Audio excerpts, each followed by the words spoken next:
Ini adalah sebuah kapsul waktu yang telah disegel selama 50 tahun. Di dalamnya terdapat sejumlah gambar dan catatan tentang masa depan yang dibuat oleh anak-anak dari masa lalu. Begitu kapsul itu dibuka, kepala sekolah mulai mengeluarkan surat-surat dari dalamnya. Lalu secara acak membagikan surat-surat tersebut kepada murid-murid. Saat anak-anak mulai membuka surat, mereka ada yang menemukan gambar roket, ada yang mendapat ide tentang teknologi baru, dan ada pula yang melihat rancangan mobil terbang. Namun ketika seorang anak bernama John membuka suratnya, yang ia lihat hanyalah deretan angka aneh. Ia sama sekali tidak tahu apa maksudnya. John pun membawa kertas penuh angka itu pulang dan menunjukkannya kepada ayahnya. Ayahnya bernama Jack adalah seorang profesor antropofisika di MIT dan ahli dalam urusan angka. Ingin membantu anaknya, ia mulai mempelajari surat itu dengan hati-hati. Ia menuliskan angka-angka tersebut di papan dan menganalisanya dengan berbagai cara. Awalnya tidak ada yang masuk akal, tetapi perlahan sebuah tanggal mulai muncul. 11 September, Jack merasa ada yang aneh dan memutuskan untuk mencarinya di internet.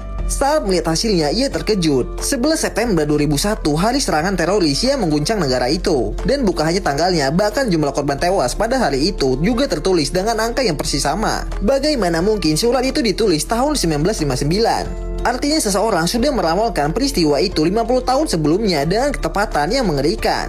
Jack pun mulai menggali angka-angka lain. Ia memasukkannya ke dalam komputer. Dan ternyata setiap angka yang muncul cocok dengan peristiwa besar di masa lalu.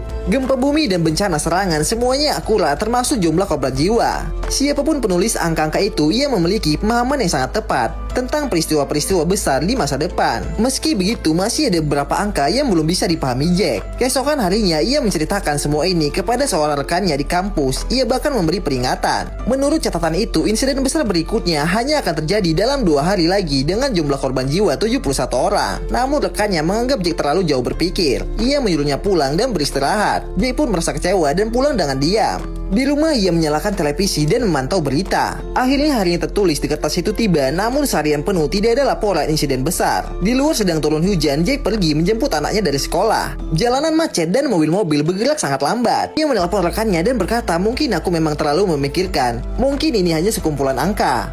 Namun kemudian matanya tertuju pada layar navigasi mobilnya.